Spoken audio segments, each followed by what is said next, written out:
Welcome to Eorzea Minute, boys and girls. Today, with the patch 4.3 patch notes.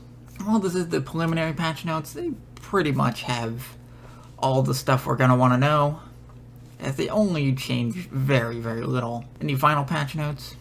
And from the start, right in the beginning, they want everybody to know that not everything in the patch notes will be launching on Tuesday, which will be when patch 4.3 launches. So, first patch, and generally it's around like 2 weeks or so, or at least it should be a week or two for 4.31, which will be the Weapons Reframe Ultimate.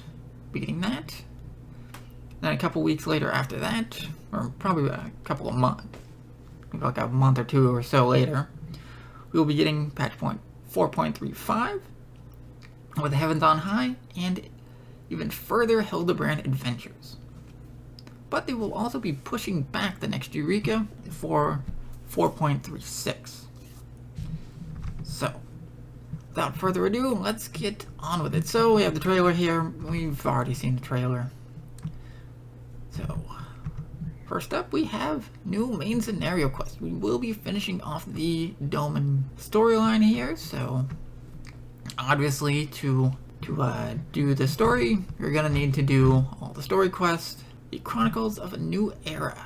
This will be the Fort Lords quest, and to do this, you will have to have finished Biako. So, about to do that. And here we have the new 24-man raid. Nothing else new here. The Return to Evilise, again, have to have done Ravenaster. New side story quests have been added. This quest will be available after progressing through the 4.3 main scenario. I'm actually not sure what this means, because I was thinking it'd be the Doman Enclave, unless it's the start to the Doman Enclave. Okay, now we have the Doman Enclave here, and custom deliveries. So, I'm going to guess you'll have to finish up the main scenario, and also there was a side quest in the Doman Enclave. You're probably going to have to finish up that as well, if you haven't already done that. We have custom deliveries. You will need a Disciple of Hand or land at level 62. And this will be in Kugane? Or it'll start in Kugane, and then take you to Tsunosato in the Ruby Sea. Where you'll be dealing with the woman in there, or Kurenai, who will be our new custom delivery person. Now we have the Namazu. Please note that only Disciples of Hand and Lands are allowed to progress through the Namistor Beast Tribe storyline. So yes, you'll be needing a crafter or gatherer to start this, just like the Mughals and just like the Ixals, though now you can do it with the gatherers. Now this will be in the Azam Steppe, which a new Aetheryte will be added to their area, and they'll be having a new little camp for them. It's gonna be on the back side, the far east side of the map here. So it's gonna be like right where all these little caves are. So just pretty much right when you teleport in, just fly over, and you'll get to them. So I'm not sure if you have to do the... Wait. Okay. I think you're gonna... Wait. The Awesome Step. Okay. Something fishy this way comes. You'll need... Okay, players must first complete the quest in Crimson They Walk and Kirobana and versus Goryurin. Okay, yeah, so it looks like this, you have to do these quests from in Yangsha. There's 2 side quests you'll have to complete. The quest Kirobana versus Goryurin is unlocked by completing 2 series of quests. One beginning the quest Perchance to Hanami, and the other beginning a quest Courage of the Cowardly Lupin, which both of those are in Yangsha. You'll know that those are the 2 quests because they have a little pictures on them. Just complete both of those quest lines, which then will have a 3rd quest line, which isn't, it's only like 1 or 2 quests. And then you'll be able to unlock the Namazu Beast Tribe quest, which will be in Awesome Step. And if you're wondering where those quests are, one of the quests are in the main town, is the Lupin quest, and the other is in a little base camp near where the Swallow's Compass dungeon will be. There's a little house, there's a little castle area that the Namazu took over. And that's where that side quest is at.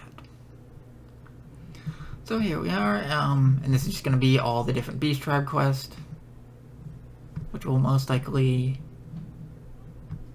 just be as you rank up, I guess. Unless there's going to be like 7 quests to finally start them all. Okay, Beast Tribe Daily Quest. To unlock Namazu Daily Quest, players must first complete the Beast Tribe quest one size fits all. When undertaking Namazu Daily Quest, the objective will change depending on your current crafting and gathering classes. So I guess you get different classes depending on what role you're at. All necessary materials will be provided to crafters with every quest.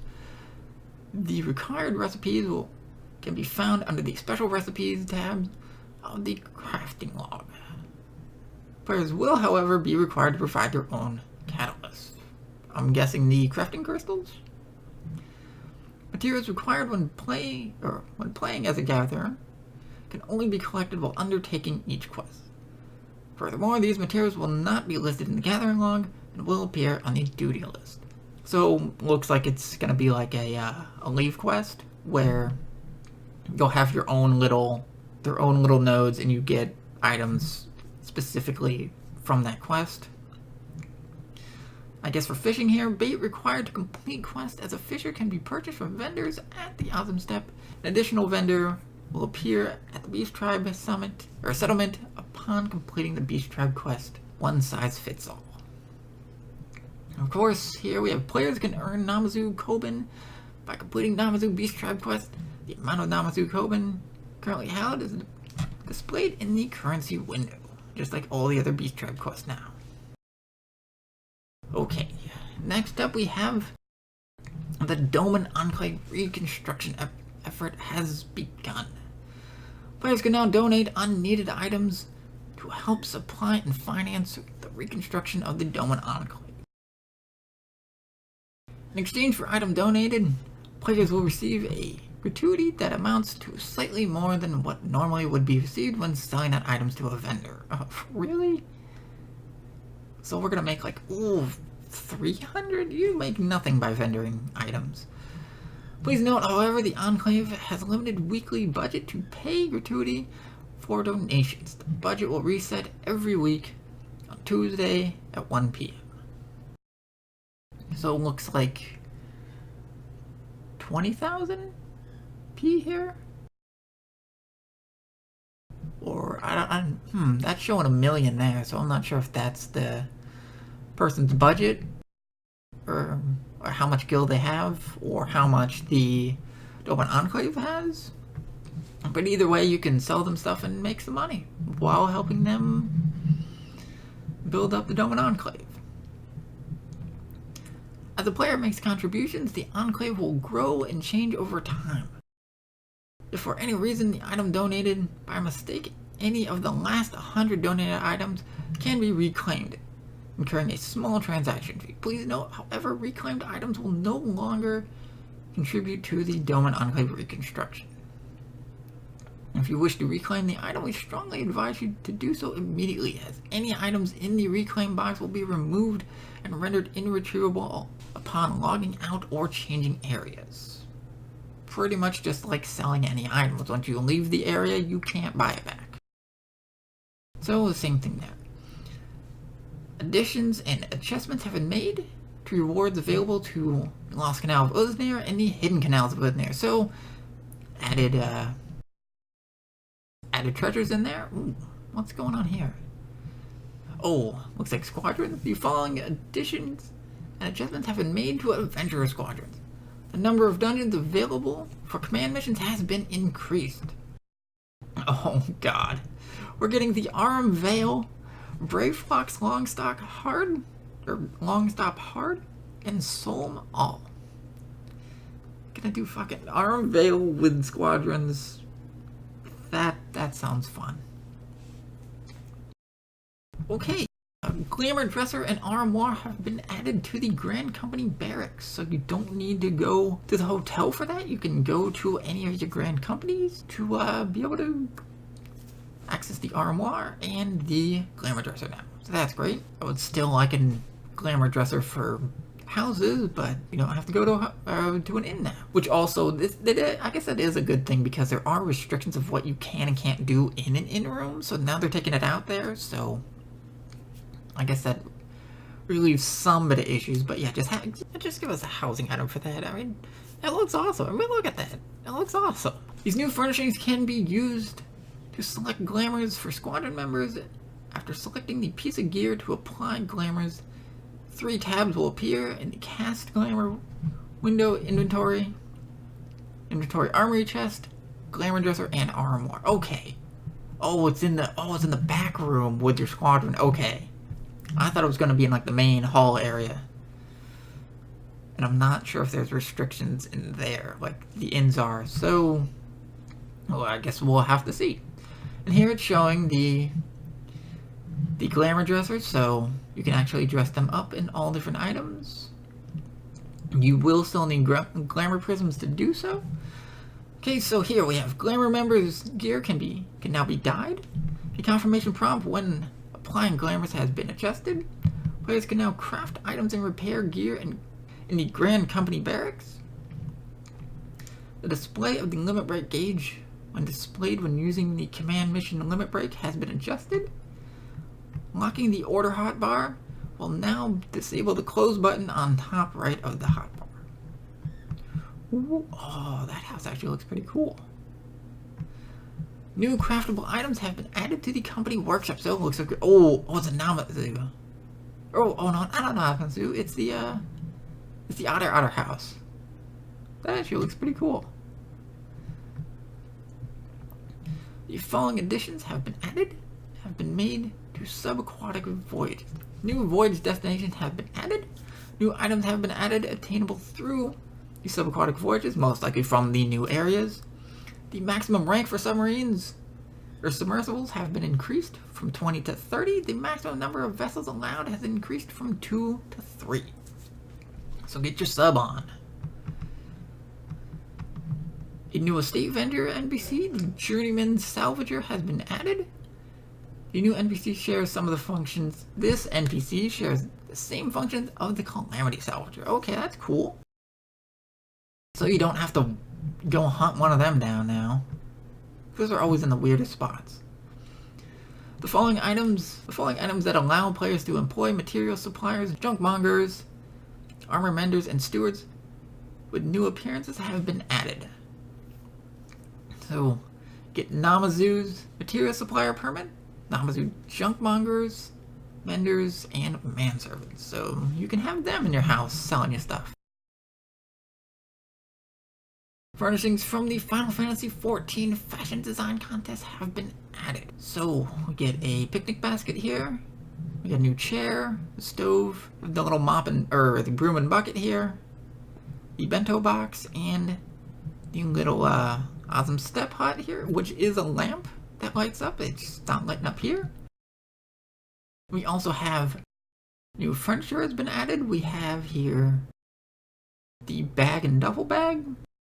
I think that desk is new. I think what's on the desk, or no, the desk I don't think is new.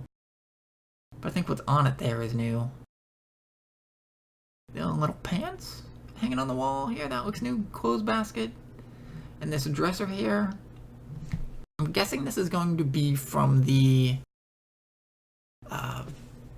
fashion reward, because those have housing items, especially these bags, I would guess, but possibly they could be crafted. The new message book furnishing has been added. So there will be a indoor one and also a outdoor one. So right here they're showing, okay, here's the indoor one and here's the outdoor one. I think it looks like a dodo from the front. I don't think they don't have any pictures from it. So, message books will allow visitors to leave messages for estate owners as well as like estates to show their appreciation for their decor. The message book can be placed in a free company estate, private estate, or an apartment.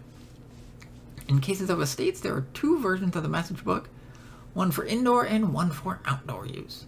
Please note that you may only set one of each given at any given time. So you can only have an indoor one or an outdoor one, so you can't have both at the same time. Message book cannot be seen message book cannot be set in the company workshop. So I'm pretty sure you can't put any housing items in there anyways, so whatever.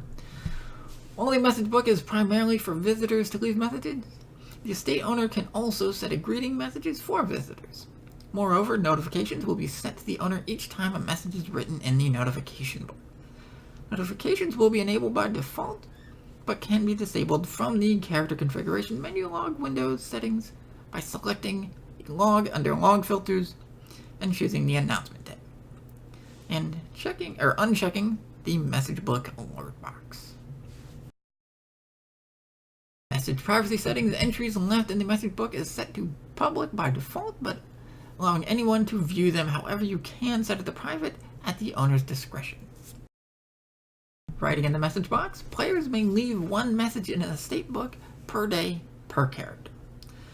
Permission to leave messages will reset every day at 8 a.m. Pacific Standard Time. Messages can also be deleted by the player who penned them, as well as by the estate owner and those with authorization. Before leaving an estate, visitors can show their love for the estate and its decor by leaving a like in the message book. Characters are granted 10 likes to distribute upon first viewing the message book and accumulate an additional 5 likes per day at 8 a.m. Pacific Standard Time, up to a maximum of 50 likes. You cannot like your own estate. Well, I will like it anyways, with or without that book. New following categories have been added to the free company hierarchy settings, which of course, since they said that with those of authorization, housing 2, message book. Following category, okay, yeah, just shared estate stuff. So you can tell who can and can't delete messages from the message book. New orchestration roles have been added, most likely some from I would guess, the Hidden Canals of Uznar, the Dungeon, the 24-man raid, or Ritter on a Lighthouse. So the number of aquariums that can be placed in an apartment and estate has been added. So for apartments, you can have up to 4. Cottages, you can have up to 6. Houses, 8. And mansions, 10. Before, they were all just 1. Okay. This update will be launched in patch 4.3, but due to a critical error, the numbers of aquarium will temporarily be limited to 4 per estate. Players will be informed of this issue when it's been resolved. Details are included in the known issues section. Please thank you for understanding the cooperation. So, while it will be updated to 4, 6, and 8, for the beginning of patch 4.3 will just be 4. New aquarium fish have been added. They don't list what fish they are, at least not right here anyways. New seeds and flower pots have been added. Oh, okay, seeds for flower pots. I'm about to say, they don't look like any new flower pots at all. On what? Oh, Delilah bulbs. So you'll be able to buy them from material suppliers, and it will most likely have the same color variations of all the others. The music for housing districts should now be switched to that of the respective city-states. Ooh, that's actually good. So you can finally turn off the same one song. This setting is disabled by default, so yeah, you can turn on from the system configuration settings and sounds, enable city-state background music in residential areas. So that's cool. So I wonder if they're still gonna have the residential music that in the loop, or it's just gonna be like for Lavender Bed, it's just gonna be the Grenadia themes. Okay, and once selected, this setting will take effect upon changing area, so it won't happen right away, so just go in a house, come back out. Okay, the Mandavar Guild saucer will be adjusted, so we got new updates from there. New triple triad card will be added. The scoring system for the fashion report has been adjusted to make it easier to earn marks. They said dies won't count for scores now. So since that was always a big pain in the ass, having rare dies, have more points as, pure white or pure black will no longer matter. So just pretty much whatever color you got will still earn you good points for that. The following additions and adjustments have been made to Chocobo races. Okay, we got lots of stuff here. Players can now register for Chocobo races via the Duty Finder, matching with any players within the same data center. Following this change, players will be unable to use party chat during a Chocobo race. However, we plan to restore this functionality in a future update. When registering for a race alone, players will be assigned to a race class based on their Chocobo rating. When registering as a party, players will be assigned based on the lowest rated Chocobo in the party. Attributes for all of their Chocobos will be synced to the lowest rated Chocobo. Abandoning the duty, selecting withdraw, or allowing the timer to run out will count towards the cooldown penalty for the Duty Finder. Oof, that's actually pretty rough. Because that's not a thing for the normal ones. At least I don't think it is anyways. They just boot you out and be like, too bad.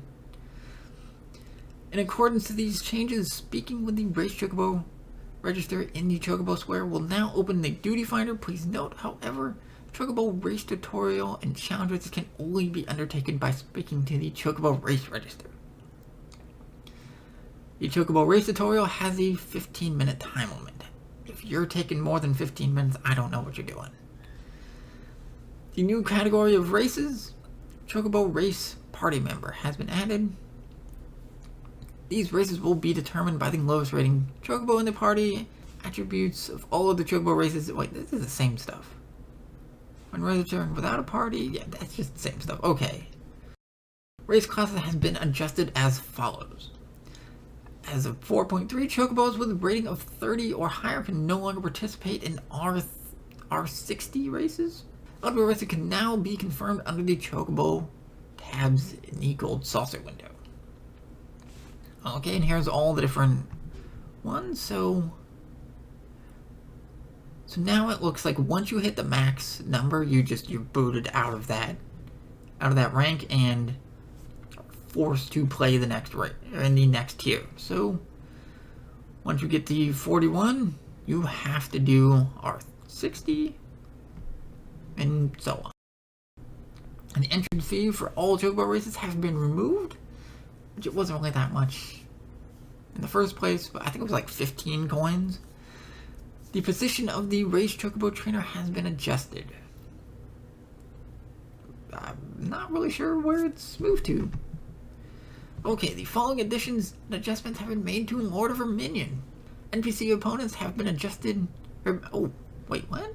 NPC opponents have been added to tournaments, allowing for participation without battling other players. Ooh, that's actually really nice. That's gonna be easy. Well, this is also added.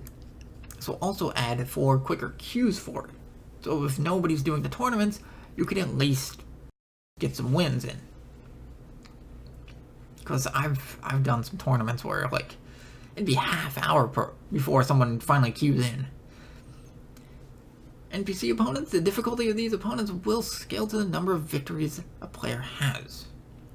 Advanced rules will not apply to the battles with NPC opponents. RP will not be affected by the outcome battle with NPC opponents. I'm not sure what they mean by advanced rules. So with tournaments, sometimes they'll have wonky rules. You can't use, a certain type of units. So I wonder if it's just going to be free for all for if you get an NPC player. Well, or maybe they got to deal with the same rules. I don't know what they mean by that. When battling player opponents, both combatants will earn tournament points at the end of the match. The winner will be granted a greater number of points. The maximum number of matches during the tournament has been reduced. So before it was 30 matches, now it's only 15. So you better get to winning. Okay, the following The number of MGP earned for participating in tournaments have been increased. So before it was around 80 or 90,000 for a victory. So I'm gonna guess it's gonna be around probably 150 to maybe up to 250,000.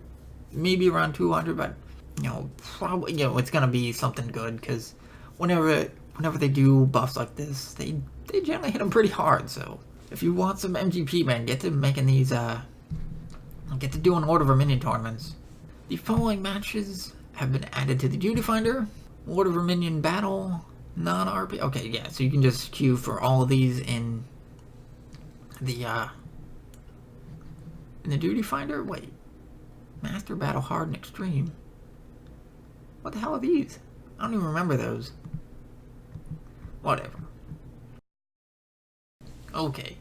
The following additions and adjustments have been made to performance actions. Sounds for the following instruments have been available: the flute, oboe, clarinet, the fife, and panpipes, or I'm guessing pan flutes.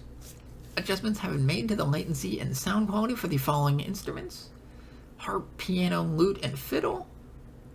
The performance actions have now been used for the following areas: the Gold Saucer, the Ivory Chapel, and Grand Company Barracks. I'm surprised the chapel wasn't actually already there. You can play music for people. Play the little, play the wedding song, whatever. I actually don't even know the name of that song. But whatever. You can oh dang. The musical notes can now be set to individual keybinds when using a keyboard. And now you can clearly see this has been widely expanded.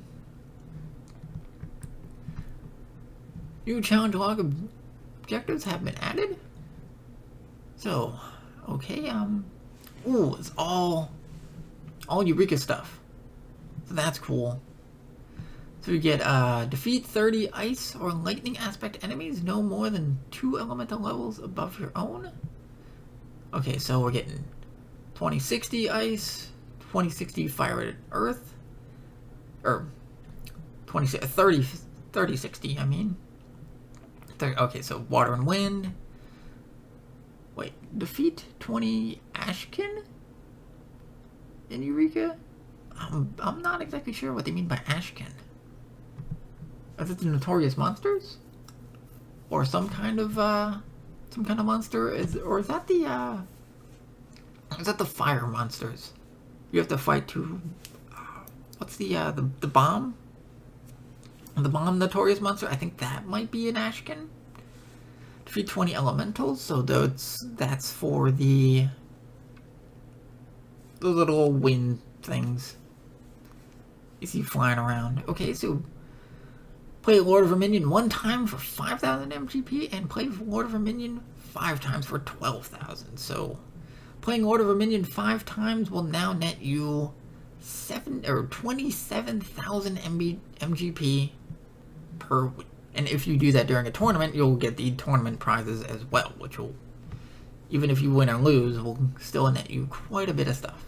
The following additions and adjustments have been made to the Wondrous Trials. Rewards available for exchange using Chloe's gold certificate and commendation and Chloe's silver certificate and commendation have been changed. The Wondrous Trials objective are now included all areas of Omega Deltascape. So that's cool. New emotes have been added, so here we can point to the sky. New hairstyles have been added, which showed that with the website update. So short wavy hair here. Okay, and here we got the battle system update. So here we get the buffs and nerfs. So Dark Knight, Power Slash, Dark Arts potency of 240 has been added. The Dark Arts combo potency of 440 has been added. So I guess this wasn't used for Dark Arts before, and now it has. So, well, now you're going to be using Power Slash more. So Grit MP cost has been reduced. You can stay into that longer. Dark Passenger. Potency has been increased from 100 to 140. Dark Arts potency has been increased from 240 to 280. Additional effects of increased amenity has been added. Recast time has been increased from 30 to 60 seconds. Dark Mind, reduction of magic vulnerability has been changed from 15 to 30%. The Dark Arts effect has been removed. Effect no longer ends. So Dark Side effect no longer ends upon being incapacitated. Shadow Wall recast time has been from 180 to 200 seconds. Plunge. Dark Arts potency of 340 has been added. Dark Arts effect increase immunity has been added. Delay before using the skill after this action has been reduced. So you're just gonna plunge faster. Added, so that's nice. Soul Survivor HP and MP gain when defeating a target marked with another victim has been increased from 20 to 30%. Now restores 20% of max HP and MP if another victim status expires before the target has been defeated. Oh, so you're still gonna get 10 or 20% when you use it, whether or not. Okay, that's cool. Purification, the effect has additional effect? Reduce immunity by half has been added. Okay, so that's cool. Wasn't that an HP ability? I think it does. I don't play monk, so that's cool. You're gonna have one extra effect here. Brotherhood now grants the effect Brotherhood and Meditative Brotherhood to all nearby party members. Players can now receive multiple stacks of Meditative Brotherhood, so that's cool. So Samurai's looks like you're getting buffs across the board here. Genpu combo potency has been increased from 280 to 300. The third eye damage reduction has been changed from 5% to 10%. The Shifu combo potency has been increased from 280 to 300. Gecko combo potency has increased from 400 to 420. Akasha combo potency has been increased from 400 to 420. Yukikaze the combo potency has been increased from 340 to 360. Merciful Eye, the additional effect reduce immunity by 20% has been added. Rogan Ninja, Hide. The effects no longer be dispelled when using Sprint. I thought you could use Sprint and Hide already. I'm pretty sure you could use that. But whatever, so now you can go faster in Hide.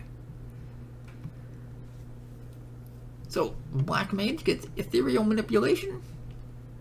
The delay between the character movements have been reduced, and the same effect will be between the lines. So, there used to be a little animation when you use it. You're not going to get that. You're just going to immediately warp over there and will be faster as well, I would assume.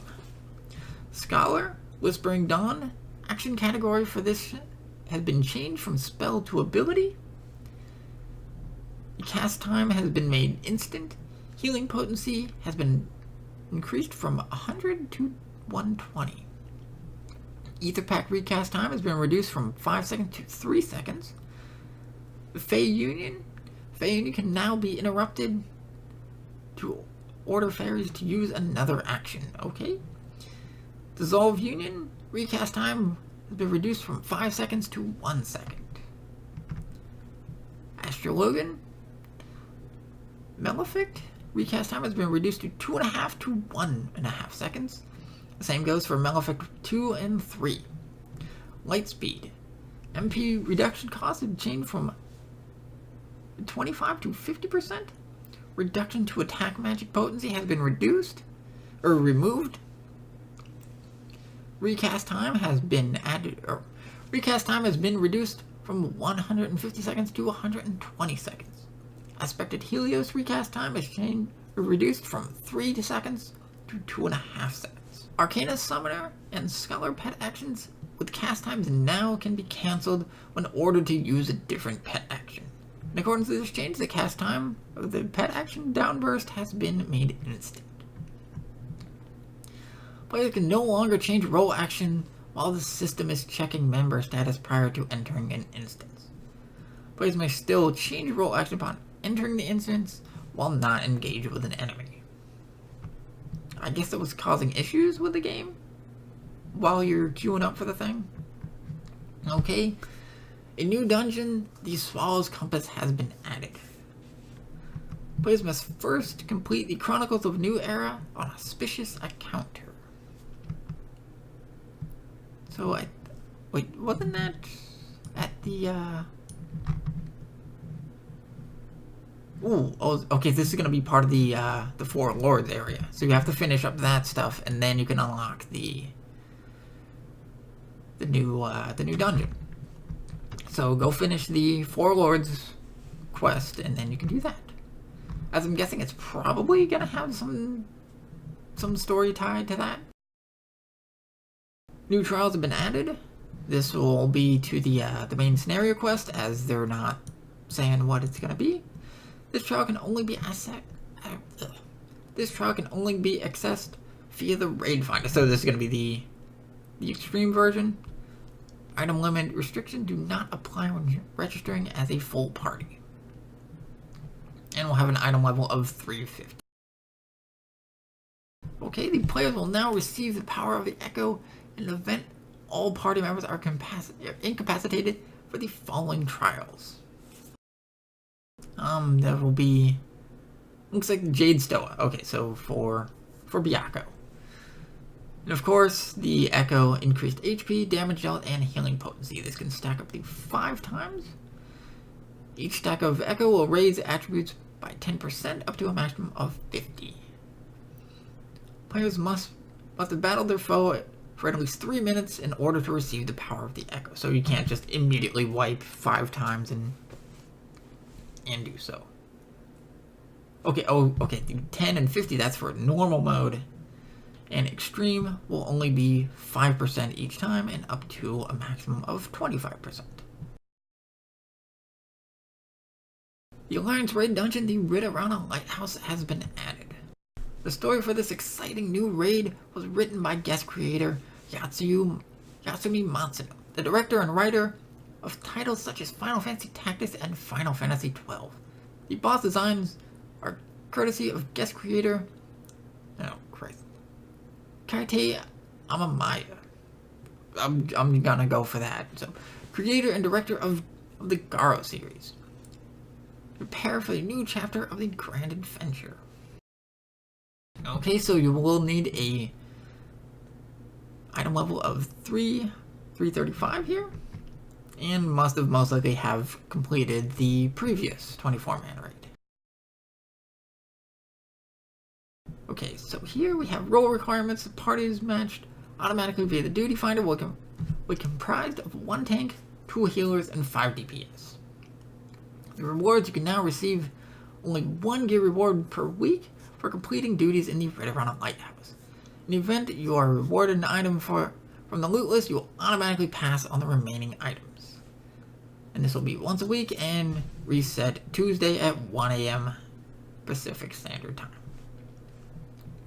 Each party member in the Alliance will receive its own treasure chest, the content of which will be identical regardless of the route taken. I wonder if this one's actually going to have different paths. Unlike the last one where you could get different paths, but you just walk to the next area and there was no bosses. So I wonder how that's gonna be any different this time. Completion reward: upon completing the Ridorana Lighthouse, players will also earn a separate reward once per week. This reward will be exchanged with a person named Rogger's Reach for items used to enhance equipment purchased with elegant tomestones of audacity. In addition, player will receive 2 cracked clusters players will also receive 2 cracked clusters once per week upon completing this duty. So the item, you turn in this item for a upgrade item for Tombstone gear, which I would guess they're gonna also be able to buy those now with Centurio seals. Players outside the sealed area during a boss fight now have the option to move directly into the area of the fight. So you don't have to worry about being locked. This will also help for the 24-man raid as well. When an area containing a boss has been sealed, a prompt will appear. Accept this prompt. You'll allow you to enter the sealed area. I wonder if this just pops up the second it gets sealed, or you have to be at the gate. So either way, you can just click yes, and you just go into the area. If the area is sealed while you're watching a cutscene, the prompt will appear once the cutscene has ended. If the timer of the prompt expires, you will automatically be transported to the sealed area. In some cases, you may be attacked immediately upon entering the sealed area. In accordance to this change, the countdown for sealed timers in Alliance Raid is reduced from 15 seconds to, or from 30 seconds to 50. Wait, what? In accordance with this change, the countdown for sealed areas in Alliance Raid is reduced from 30 seconds to 15 seconds. So they're changing it back. Okay, so it's just 15 for everywhere. The following additions and adjustments have been made to the Palace of the Dead. Changes have been made to obtaining and strengthening Etherpool equipment. Etherpool grips. If you have strengthened your Etherpool arm, your Etherpool armor to 10 in addition to clearing 450 at Palace of the Dead, you can forge the Etherpack grip, which can be used in exchange for a weapon of your choosing by speaking with the NPC Unum Carter, or whoever you talk to upgrade your item. Please note that creating Etherpool grip will reduce the strength of your Etherpool arm and armor used inside the ruins by 10. Obtaining Etherpool weapons. To obtain an Etherpool weapon to use outside of Palace of the Dead, speak to the NPC in the South Shroud. Okay, so here, it's going to take 3 Etherpool grips, so the price is still going to be the same for all the Paja weapons. So the first, the yellow ones, and then for the red Kina axe, or the red Kina weapons. So everything, it's still going to cost the same. You just don't have to change. You're not charged all up front, so you can just kind of just chip away at it, and you can also keep your Etherpool weapons in Palace of the Dead. A nice strong strength. So if you have it maxed out, you don't have to drop it all the way to 70 or all the way back to 60 points there. If you want to get a Kino weapon, which actually would wipe the whole thing. You'd have to spend all night. You'd have to go from 90 to 9 just to get one of these weapons. So here you can just buy just 10 at a time, 10 points at a time, and just once you get enough, you can buy the weapon you want. Okay. Oh, also here we have, while a commander of intuition is in effect, the icon on the map will indicate whether your current floor holds any piece of accursed hoard. Well, that's nice. The name Palace of the Dead will be displayed on the rankings page. The music that plays when receiving a reward for completing floor 200 will no longer be looped. Oh, okay, I guess there's a small little thing. I actually have to get around to doing that. The following additions and adjustments have been made to Forbidden Lands Eureka Animals. The location of Magium Elders will be displayed on the map and mini-map. The player list will now be sorted by expedition length and elemental. Okay, so you can sort them now. Because I was about to say, I'm like, they're already done by time. The option to prioritize player looking for parties in the player list has been added. So that's good. So the looking for party group actually has a function now. The weekly reward limit for Omega Sigmascape has been removed. The weekly limit. Okay, the weekly limit on Sigmascape crystalloids earned for completing Sigmascape 4.0 is still in effect. So all the other stuff is unlocked. So you want to get bolts, you want to get all the other stuff, and Savage Gear as well. Just do whatever you want. But you will still, for completing, or for killing Kefka each week for the Tombstone upgrade, you will only get 1 per week. A message will appear if you are applying to join a raid, which will cause you to forfeit 1 or more weekly rewards. So if you're skipping any stages in Sigmascape Savage, you will be giving a better reward for that, or you will be giving a bigger a bigger icon here saying that you're about to screw yourself and all the loot for any previous stages that you're skipping will be lost. And I guess, yeah, this is also only to normal mode, so I guess the weekly loot lock for Savage is still in effect. The drop rate for legendary Kamu Fifes in the Minstrel Ballad Shinryu's domain has been increased, and also you can now buy them with tokens. So, of course, 99 Shinryu tokens will get you them out. The loot rules for Alliance Raid is now locked to greed only. Ugh, that's gonna be fun. The following additions and adjustments have been made to the Raid Finder. Okay, Unknown has been added to the Raid Finder. I'm guessing that's gonna be the new extreme trial we're gonna get for the main scenario. The Jade Stoa Extreme has been moved to regular duty. Selection to the Duty Finder. Duty Roulette normal raids have been added. So, looks like, okay, yeah, so we are just getting the Alexander Gordius, Alexander Midas, Alexander the Creator, Omega Deltascape, and Omega Sigmascape. This category can be unlocked by completing 2 or more floors within the above duties. Okay, so that's good. So yeah, we're pretty sure that we weren't going to get the Binding Coil ones, since those ones are pretty tough to do synced, so that would actually be kind of funny to have people get randomly thrown into like in a turn 9 or something. Okay, so the roulette bonus is 80 Tomestones of Poetics, 60 Tomestones of Creation, and 15 Tomestones of Audacity. Look at the duty listed within Duty Roulette Expert has been changed to the following: Hell's Lid. Okay, so just Swallow's Compass is being added here, so we already kind of noticed that, or we already kind of knew that was going to be a thing. The following duties has been added to Duty Roulette Trials, so the new Extreme Trial, which also the new dungeon, Ritter on a Lighthouse, and the new Extreme Trial has been added to Duty Roulette Mentor. The required average item level to register for Duty Roulette Mentor has been increased from 225 to 235, which is going to be for the Ritter on a Lighthouse here. The number and type of Elegant Tomestones received for completing Duty Roulette main scenario has been adjusted. Holy crap.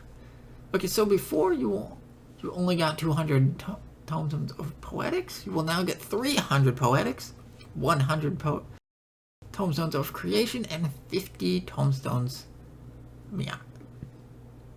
Mendacity. Okay, the new Extreme Trial has been added for Stone Sky Sea.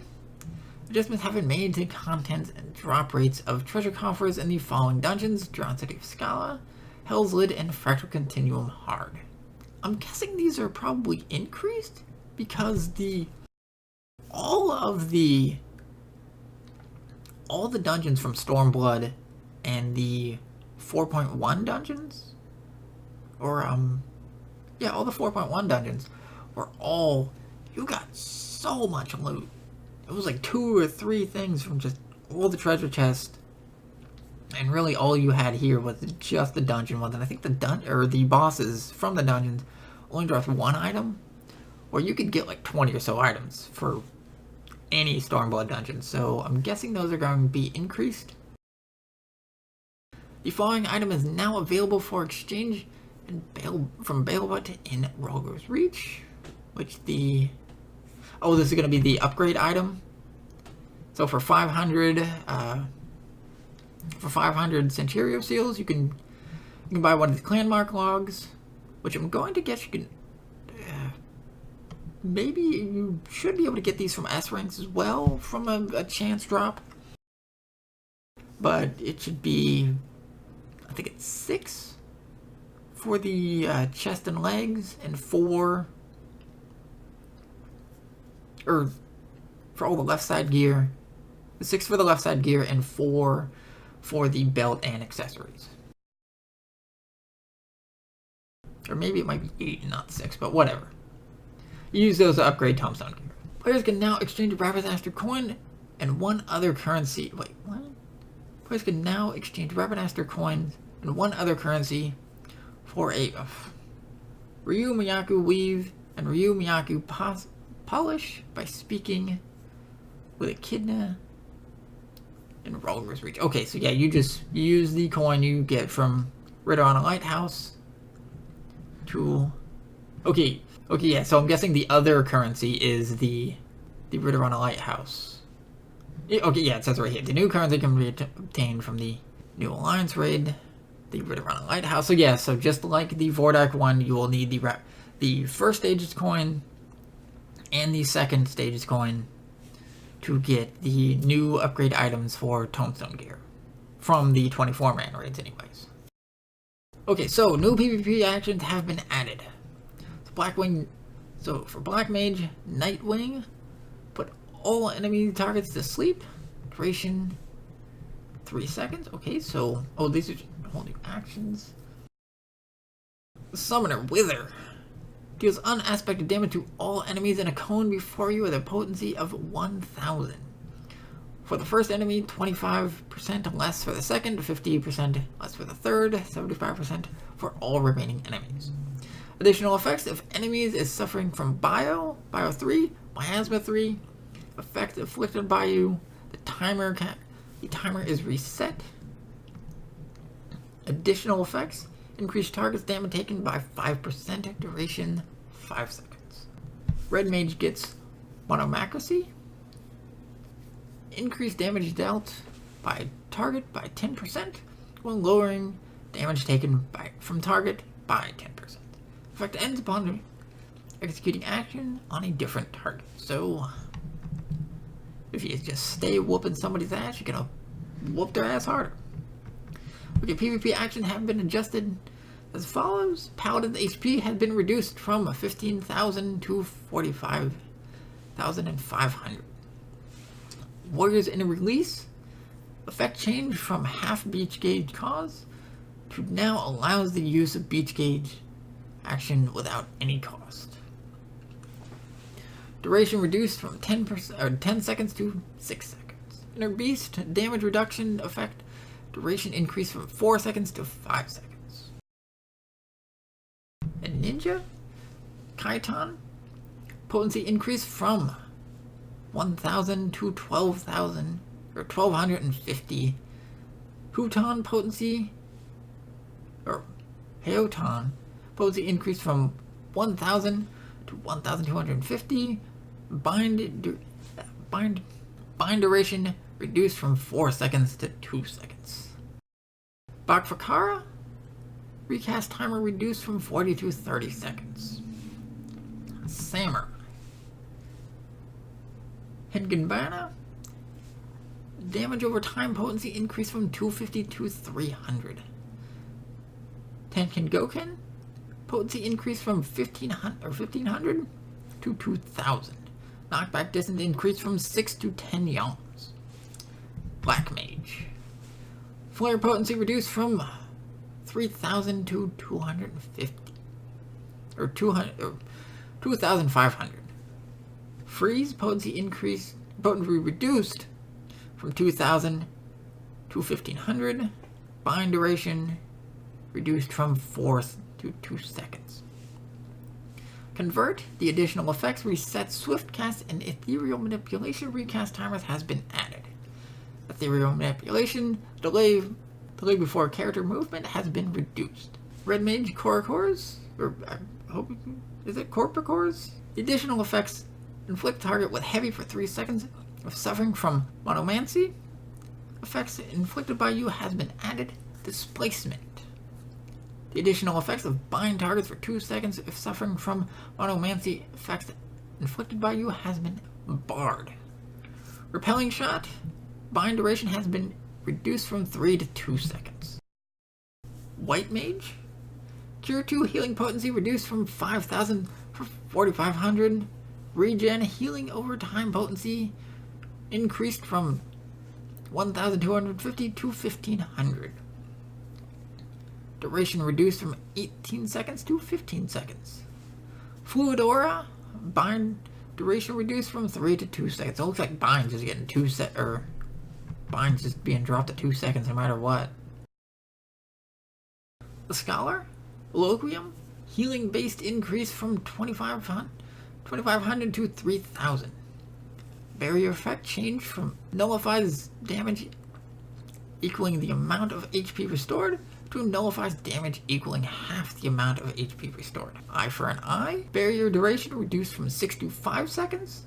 Barrier effect, Striker will deal 10% less damage duration, reduced from 6 to 5 seconds.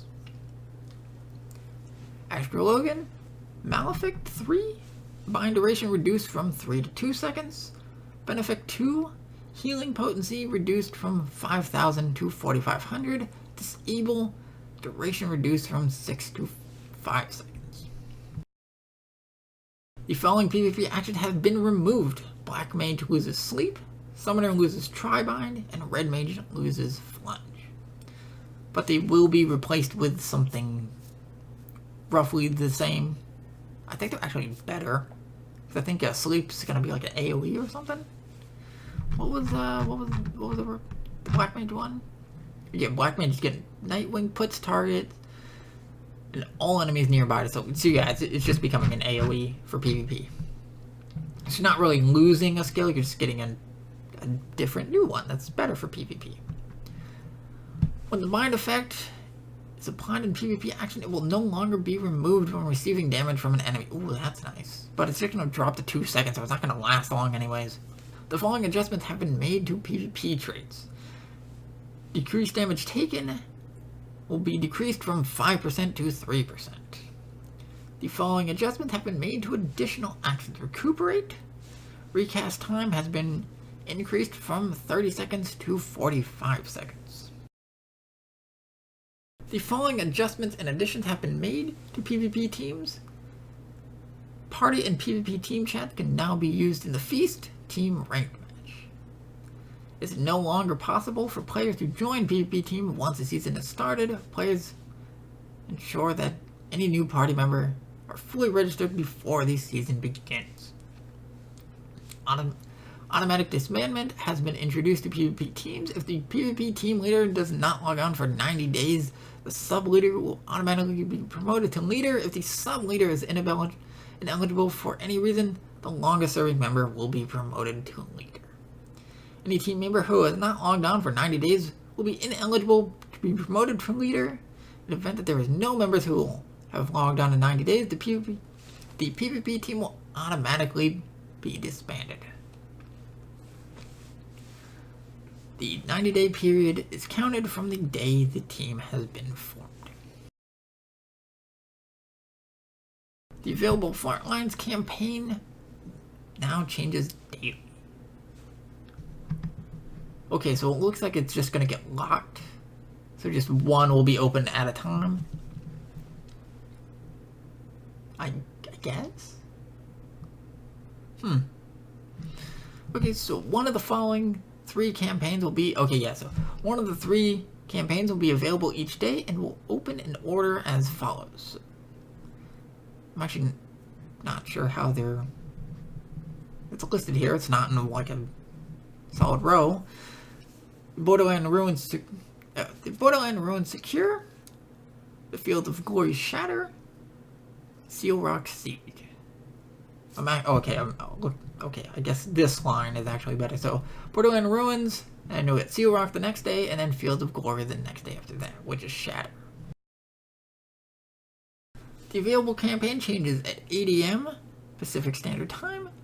Only the current available campaign can be accessed in the Duty Finder. If you are waiting for a match via Duty Finder and the campaign changes, your registration will automatically be withdrawn. Frontline campaigns cannot be selected with other duties in the Duty Finder. Frontline campaigns, Seal Rock Fields of Glory, require a product key for Heaven's Ward. Oh wait, the following adjustments and additions have been made to the Borderlands Ruin Secure. The map has been adjusted. Yeah, because that looks new. The time limit has been reduced to 30 to 20 minutes. Battle High has been added to this campaign. Tactical rating changes Results from a KO has been adjusted. Monster placement has been adjusted. The tactical rating changes from defeating monsters has been adjusted. Defeating monsters now increases each attacking team's tactical rating based on how much damage that team dealt, rather than only increasing the tactical rating of the team that dealt the most damage. Adjustments have been made to the amount of time between monsters spawning and despawning. Duty Roulette Frontlines has been changed to Duty Challenge Frontlines. Only the currently available campaign can be accessed via Duty Challenge Frontlines in the Duty Finder. A product key for Heavensward is required to enter Duty Challenge Frontlines. The Feast. The following match type has been added. The Feast Team Custom Match Crystal Tower. It is now possible to invite players to spectate PvP team matches. It is also possible to create a custom match as a spectator. The following adjustments have been made to the Crystal Tower training grounds. Graphical adjustments have been made to the map. Object placements is now the same for each map. The following adjustments have been made to the Feast. Players will now return to their team's starting point when knocked out. Adrenaline supply HP increases from 2,500 to 4,000. Wolf's Heart HP increased from 5,000 to 6,000. The music played during calling time has been changed. The sudden death weather effect is now mode specific. The time remaining and medals held are now displayed on the HUD. The colors used to display the number of medals for each participant will change according to the current status. Okay, so I guess their health bar changes? So light metal, so if you don't have very many metals, you have your blue. 0 or 100 metals is white, heavy metal is red, and maximum metal health is orange. Your team names and chest or crest will now be displayed upon entering the Feast team ranked match. In accordance with the above changes, the number of medals held is no longer displayed in the Feast window or duty list. Adjustments have been made to the party list. The party list will appear when spectating a custom match has been adjusted accordingly. So I guess you can see both teams. Displayed information now includes Adrenaline Rush status, selected additional actions, signs, and up to 10 enchantments, and a Feastman icon. Gamepad users can select specific enemy party members with L1 or LB, or the L1 button. The requirement for the Feast training has been changed to 1 player, to 1 or 2 players. Following the end of Season 7, the Feast is now in preseason. Player rankings at the end of Season 7 will carry over to the preseason or in more the player rankings. The current season is scheduled to end, and Season 8 begins June 29th. New items have been added. Ooh, where is that from? Gear based on the grand prize winner. The gear design contest range melee DPS edition has been implemented together with gear for the roles based on this design. What was this for? Because they already showed the Ritter on a Lighthouse one, so I guess for the new dungeon? Because that actually looks pretty sweet. New recipes have been added, so you get a little frilly dress here.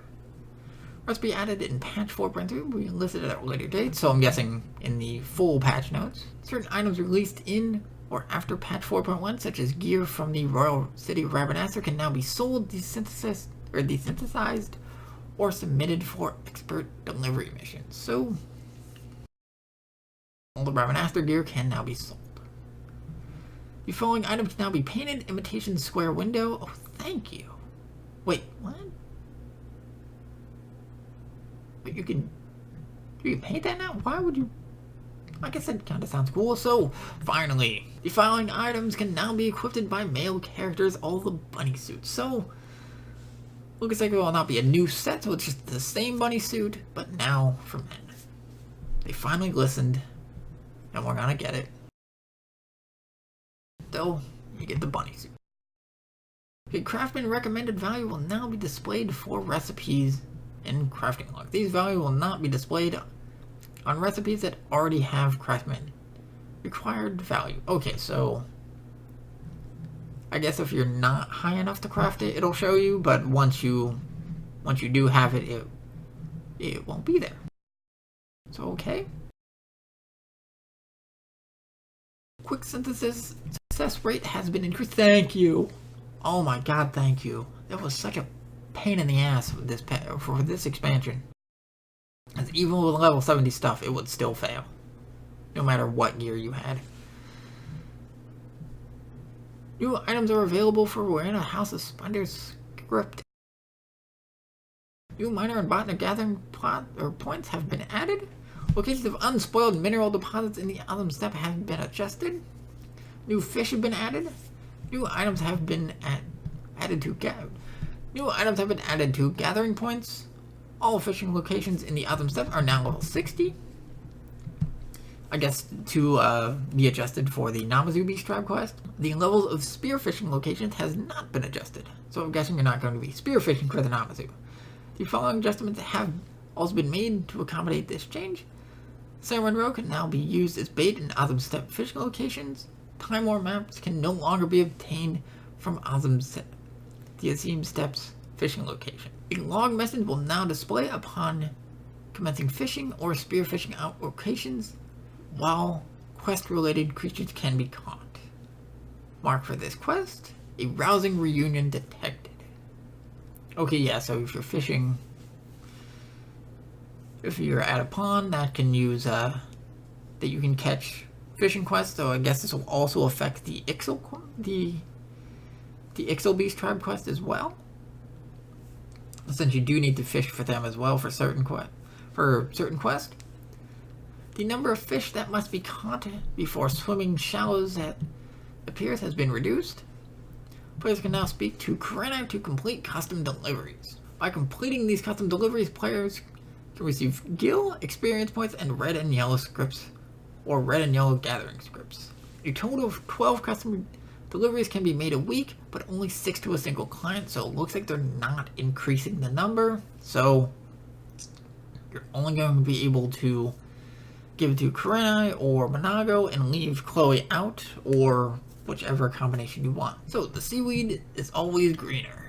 Players must complete the quest None Forgotten, None Forsaken, and the 2 Princesses of Sunosato. So there were 2 side quests upon completing the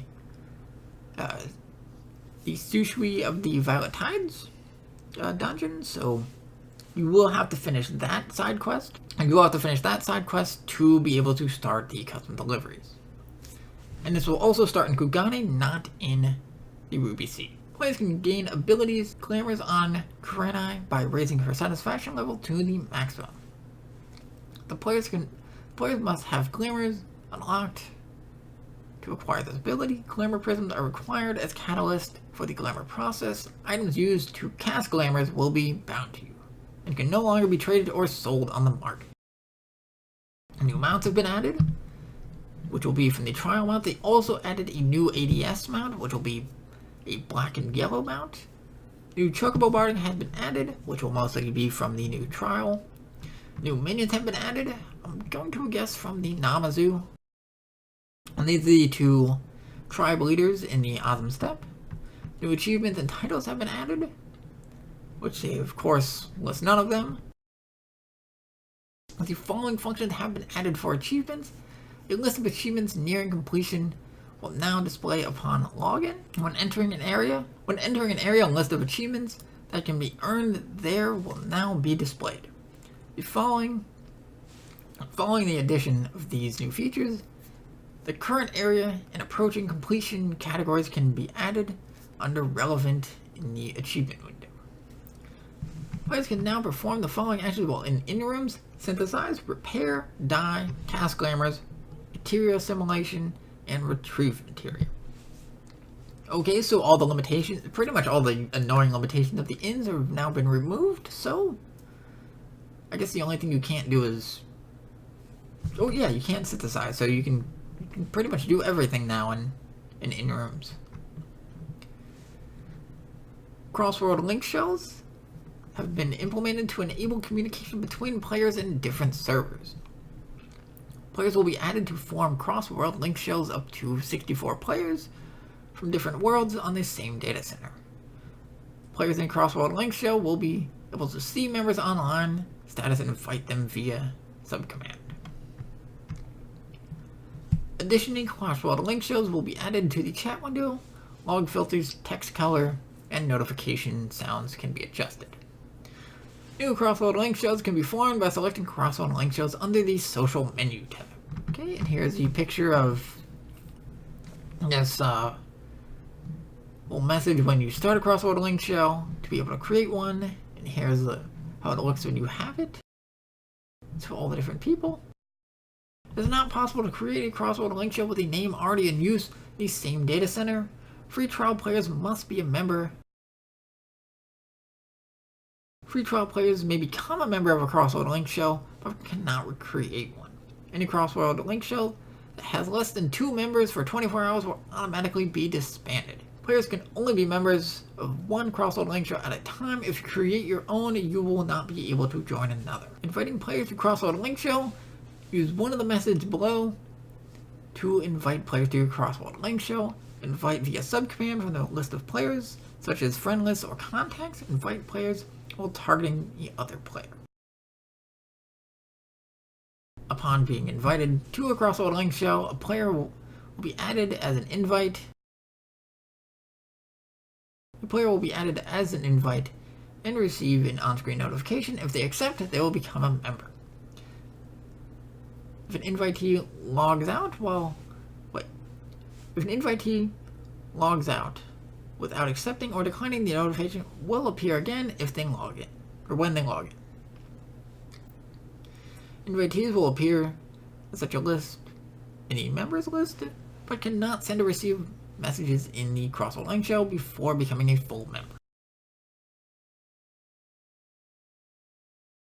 Authority in cross-world link shells. The creator of a cross-world link shell will automatically be assigned the rank of master with the following privileges: member invitation, member dismissal, cross-world link shell disbandment, cross-world link shell renaming, leader promotion, leader demotion. The following assigned rank, those assigned the rank of leader have the following privileges: member invitation, member dismissal. If the master withdraws from the cross-world link shell, the leader, or if there are no leaders, the member who has been a member of the cross-world link shell the longest will automatically be promoted to master. Invitees cannot be promoted. Withdrawing and disbandment. Players can choose to withdraw from cross-world link shell at any time. If a player transfers to a world on a different data center than that cross-world link shell, they are automatically removed. If a player transfers to a different world on the same data center, they will remain a member. Any cross-world link shell that has 2 members, including the master, but not invitees for a full 24 hours, will automatically disband. The glamour dresser has been adjusted as follows. Additional items can be converted to glamours. Glamours in the dresser can now be restored to the original form as items. Signatures, spirit bonds, materia, and most ethereal bonus will not be restored. Items can be placed in the RMR, can be converted to glamours. Glamour dresser is recommended for Glamour dresser is recommended for storing dyed items whose color you wish to retain. As putting items in the RMR will lose the dyed effect, so if you have any items in there, or any items that can be stored in there, but you want dyed, you can keep them in the glamour dresser. Individual glamours stored in the glamour dresser can now be directly applied to current equipped gear. This does not require glamour present. Glamours in the dresser can now be searched via the search for item subcommand and item search text command. Okay, that's cool. Items converted to glamours will now be bound to you. Stored items can no longer be deleted. To delete a glamour, you must first restore to item form. Okay, yeah, so you can't just delete it from the glamour dresser. You have to restore the item and then you can throw it away. Gear with durability less than 100% and no longer be converted to glamours. So repair your stuff, then you can shove it in your box. Glamour plates have been adjusted as follows. All glamours on the plate can now be displayed at once. Using the Dispel Glamour function in the Glamour plate window, all glamours on a plate can now be dispelled at once. Using the Dispel Glamour function. In the Glamour plate window, players can select which specific glamour, players can select which specific plate they would like to restore to the original appearance and dispel all the glamours at the same time. Players must possess enough glamour dispellers to remove the number of glamours they select. Glamour plates can now be linked to your gear. Thank you. Thank you. Something that should have been done in the first place. Glamour plates can now be linked to gear sets. Selecting a gear set, and use the link to Glamour Plate subcommand to choose a plate. Glamours applied directly to a piece of gear will be overwritten once the plate has applied to the same gear. This function can be used within cities, the Gold Saucer residential areas inns, the Ivory Chapel. Current glamours will not be overridden by a plate glamour when you change the gear set with a linked gear with a linked glamour plate outside those areas. Glamours for gear in which you not meet the requirements or which cannot be equipped with other selected gear pieces will also not be. Icons indicating the following are now visible in the item help window. Looks like a little. Okay, so got a little box. This item can be stored in the armoire. This item can be converted to the glamour and stored in the dresser. So it looks like a little icon of the glamour dresser and a crest. Oh yeah, okay, crest can be applied to this item, and it has a little shield. So for those who don't know, you can apply your free company chest on certain pieces of gear. Additional items can now be obtained via retainer ventures. So mining can get palladium ore, chromite ore, and Girabonian spring water. Botany can get Toria logs, ray, and Osm cotton bowl. Fishing ventures can get snailfish. There has been adjusted. The duties that can be recorded have changed. Before you could only do Jade Stoa and the Jade Stoa Extreme, and now you can get Sigmascape Savage V4. The idling camera will now work. Wait, the idling camera will now center on your focus target. Players recruiting members for an alliance or custom match can now choose which alliance or team to participate in. Okay, that's cool. So, looks for PvP, you'll have the claws, the fangs, and then just spectator list.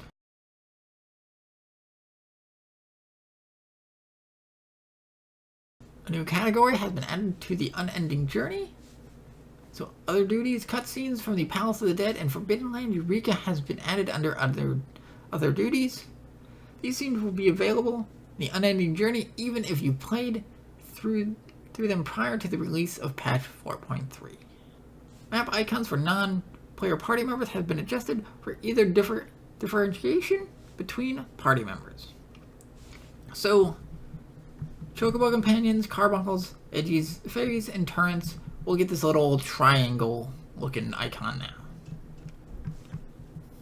So if you're wondering why a party member is just standing around, now you'll know it's just a machinist's turret. The following feature has been added to the timer interface. A list of items currently requested for current delivery. And the Doman Enclave Reconstruction Effort Timer. Okay, so this is actually pretty good. So now instead of just seeing that... Wait, are these already there? List of items currently requested from custom deliveries. Yeah, these were already under the timer. I think so. Whatever, well. Now it's going to be easier to see what items you need for custom deliveries.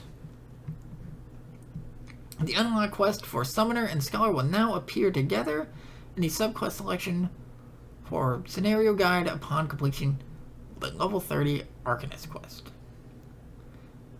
The name of the emote Wink has been changed to Wink Right, so I guess we're going to get a Wink Left. The following adjustments have been made to the HUD layout window. Filter names have been adjusted before all now to basic. Tooltips now appear for each filter. Full screen color filtering options have been added to it.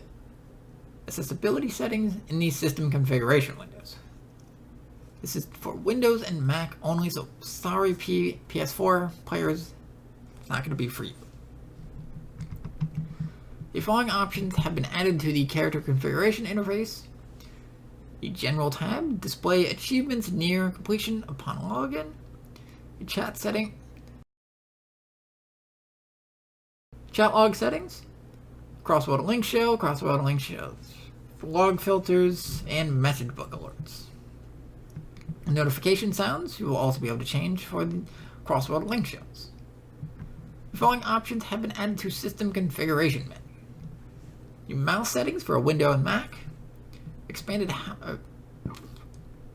mouse functionality settings. Hardware cursor settings. I'm actually not sure what that's going to be. Mouse settings for Windows and Mac only. Expanded mouse functionality settings. Hardware cursor selection. So I guess you can change how the mouse cursor looks? I guess. Sound settings. Enable city background music in residential areas. And the following options have been added to keybind menus. Crossword link shells. Okay, chat tabs. Temporary switch chat mode to crossword link shell. Switch chat mode to crossword link shell. System tabs and custom filtering settings for Windows and Mac only. So, okay, so we're getting a little slash emote or slash settings or slash commands. So, we get crossword link shell command, Yold dance. Wait, what is this? Performed. Okay, wait. Perform the Yold dance. Okay, yeah, so that's gonna be the chicken dance. Eludicate? Explain yourself to any who will listen. Okay, so that's a new emote. Ponder, new emote. And left wink. Okay, so we are getting left wink. Perform a wink emote with your left eye. And of course, the emote for wink now will be right wink. New placeholders have been added to use in the feast. E1 displays the name of the first player in the enemy party list. E2 for the second player, E3 for the third player, and E4 for the fourth player. New phrases have been added to the auto translation dictionary. New music has been added. Transfer of character save data from PlayStation 3 to PlayStation 4 is no longer available. Affects PlayStation 4 only. And so far, the only known issue, an issue when placing a tabletop aquarium on top of another furnishing, and then repositioning that furnishing allows the aquarium to clip through other aquariums. That actually sounds cool. I don't know why they would mess with that. You could just make like one big aquarium. Why are they gonna ruin that? We strongly advise all players to avoid trying to replicate this issue. All furnishings, including aquariums that are overlapping or clipping, may be permanently deleted when the fix for this issue is implemented. Okay, so you can lose your aquarium, so don't do that crap. Because nobody clips housing stuff, so here's patch 4.3, so I hope y'all enjoyed this video. And thank you for your time, if you did actually watch the whole thing. And if you do like this video, like any other of my Eorzea Minute episodes or other ChibiGamer gaming videos, please feel free to leave a like, comment, and definitely subscribe so you can get more of this stuff. And I hope you all have a good day. As my throat is getting super hoarse now from talking for so goddamn long.